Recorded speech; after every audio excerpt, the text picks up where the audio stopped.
morning, dear students. I hope you all are fit and fine at your home. Today I am going to explain you the exercise F of lesson number 11, Getting to Know Plants. So open your book and let's see the question. First question of exercise F is give reason, and the first is why does cactus modify its leaf into spines? Cactus की जो leaves है वो spines में क्यों modified होती हैं? This I have told you many times. Cactus की जो लीव्स है वो स्पाइन्स में इसलिए मॉडिफाई होती है क्योंकि कैक्टस क्या है? डेजर्ट प्लांट है, जीरोफिटिक प्लांट है, and in desert there is the scarcity of water. तो वाटर लीव्स से क्या होता है? वाटर लॉस होता है. तो अगर कैक्टस प्लांट जो कि डेजर्ट में ग्रो करता है, अगर उसमें वाटर लॉस होगा तो क्या होगा? क्योंकि वहाँ पहली पानी की कमी है तो वाटर लॉस प्लांट अफोर्ड नहीं कर सकता. So their leaves are modified into spines to prevent the loss of water. So the first answer is leaves of cactus are modified into spines to prevent the loss of water from the plant body. Plant body में से water के loss को रोकने के लिए, prevent करने के लिए वो लीव्स जो है स्पाइन्स में मॉडिफाइड होती हैं. Second give reason is why is stem of cactus fleshy and green. Cactus की जो स्टेम है वो फ्लैशी और ग्रीन क्यों होती है? अगेन कैक्टस डेजर्ट में ग्रो करता है, जीरोफिटिक प्लांट है, तो उसमें हमें वाटर की स्कैर्सिटी होती है वहाँ डेजर्ट्स में. तो कैक्टस की जो स्टेम है उसमें वो वाटर को स्टोर करके रखता है, जिसकी वजह से जो कैक्टस की स्टेम होती है बहुत थिक होती है, ग्रीन होती है और फ्लैशी होती है. So the answer is the stem of cactus are fleshy and green because they are succulents. Succulents are the plants that are modified for the water storage. वो adapted हैं water storage के लिए. water को जो store करके रखते हैं plants, उनको हम succulents कहते हैं. So they are succulents, that is there is water stored in them. क्योंकि उनकी stem में water store होता है, that is why they are fleshy and green. Now the B question is, please try to understand it. Suman spread a layer of grease or oil on both the surfaces of all the leaves of a plant. सुमन ने क्या किया कि plant की leaf पे, सारी leaves पे उसने Greece या ऑयल लगा दी, अप्लाई कर दी सारी लीव्स पे. एक प्लांट की सारी लीव्स पे उसने ग्रीस और ऑयल लगा दी. He then put it in the sun and watered it every day. अब उसने हर लीफ पे ग्रीस लगा दी और उसको प्लांट को सन में रख दिया और डेली उसने वाटर किया प्लांट को. What will he observe after a week? एक वीक के बाद वो क्या ऑब्जर्व करेगी सुमन? फर्स्ट थिंग, यहाँ पर एक मिस्टेक है बुक में. वीक की जो स्पेलिंग है WEAK की जगह WEEK होगा. वीक जो हमारा हफ्ते वाला वीक होता है, उसमें आफ्टर अ वीक, एक वीक के बाद उसने क्या ऑब्जर्व किया वो हमें बताना है. सो द आंसर इज, पहले तो लीव्स में जब हम अप्लाई कर देंगे, कोई भी अगर वैसलीन अप्लाई कर देते हैं या ग्रीस या ऑयल कुछ भी अप्लाई करते हैं, तो क्या होता है? लीव्स में क्या प्रेजेंट है? स्टोमेटा. तो स्टोमेटा कवर हो गए. अब स्टोमेटा कवर हो गए, स्टोमेटा का क्या फंक्शन है? गैशियस एक्सचेंज का फंक्शन है. ऑक्सीजन और कार्बन डाइऑक्साइड जो एक्सचेंज होती है प्लांट्स में, वो कहाँ से होती है? स्टोमेटा के थ्रू होती है. अब जब स्टोमेटा ही ब्लॉक हो गए तो वो गैशियस एक्सचेंज का फंक्शन ही नहीं होगा. गैशियस एक्सचेंज नहीं होगा तो प्लांट्स जो है वो फोटोसिंथेसिस का फंक्शन परफॉर्म नहीं कर पाएगा. और प्लांट्स अगर फोटोसिंथेसिस नहीं करेगा तो क्या होगा? प्लांट विल्ट हो जाएगा. विल्ट मतलब मुरझा जाएगा और धीरे धीरे द प्लांट विल डाई. तो इसमें आपसे पूछा है कि 1 वीक के बाद सुमन क्या ऑब्जर्व करती है.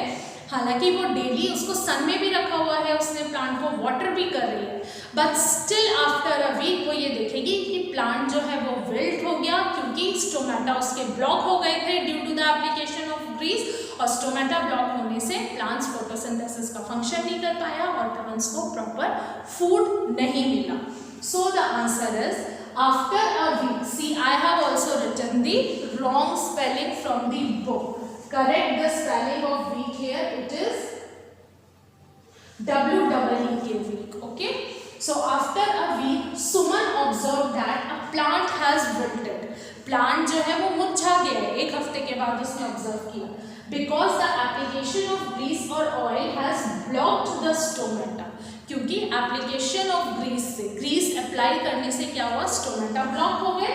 Due to this gaseous exchange has affected, जिसकी वजह से गैशियस एक्सचेंज इफेक्ट हुआ, resulting in decrease in photosynthesis, जिसका क्या रिजल्ट हुआ, फोटोसिंथेसिस के प्रोसेस में कमी आ गई। फोटोसिंथेसिस के प्रोसेस में कमी आने से फूड बनने में कमी आ गई, प्लांट को प्रॉपर फूड नहीं मिला और वो विल्ट हो गया। I hope now this answer is clear to you. Third question, C part is Sonu set up an apparatus as shown alongside. अब यहाँ आपको साइड में एक फिगर दी हुई है, उसमें आप देखेंगे एक बीकर है, बीकर में वाटर है, उसके फनल रखा हुआ है, इन्वर्टेड फनल के अंदर एक प्लांट है और टेस्ट ट्यूब से कवर किया हुआ है। After keeping the apparatus for some time in the sun, अब इस apparatus को सन में रखने के बाद he found that some gas was collected at the top part of the test tube. Test tube के टॉप पार्ट पे, जो ये टेस्ट ट्यूब का टॉप पार्ट है, यहाँ पे उससे कुछ गैस एक कलेक्ट होती है। तो which gas could be that, कौन सी गैस है? सबसे पहले तो गैस हम देख नहीं सकते, तो उसने गैस कैसे ऑब्जर्व करी, गैस कैसे पता लगती है आपको, with the help of bubbles. Cold drink में जो गैस होती है आपको कैसे पता लगती है, बबल्स फॉर्मेशन से पता चलती है। तो यहाँ वो बबल्स देखता है टेस्ट ट्यूब में, उससे सोनू को पता लगता है कि कोई गैस बनी है, तो आपको बताना है कि कौन सी गैस है। For this first try to understand the experiment, इस एक्सपेरिमेंट को समझेंगे। क्या है, ये एक फनल है, जो इस तरीके का पार्ट है, this is the funnel, okay.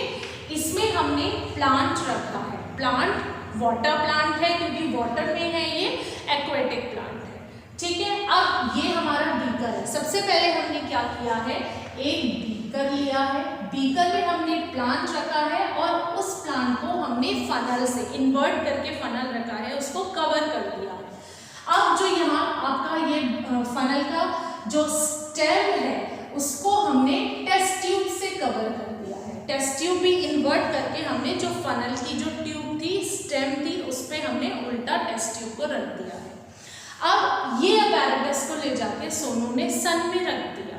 तो सन में रखने से क्या होगा, अब ऑब्वियसली सन में रखने से सनलाइट मिल रही है, तो plant will perform photosynthesis, photosynthesis plant perform करेंगे। और फोटोसिंथेसिस होता है तो फोटोसिंथेसिस में क्या होता है, oxygen is released during the process of photosynthesis. जब फूड बनाते हैं, लीव्स फूड प्रिपेयर करती है, तो उसमें क्या होता है, ऑक्सीजन रिलीज होती है।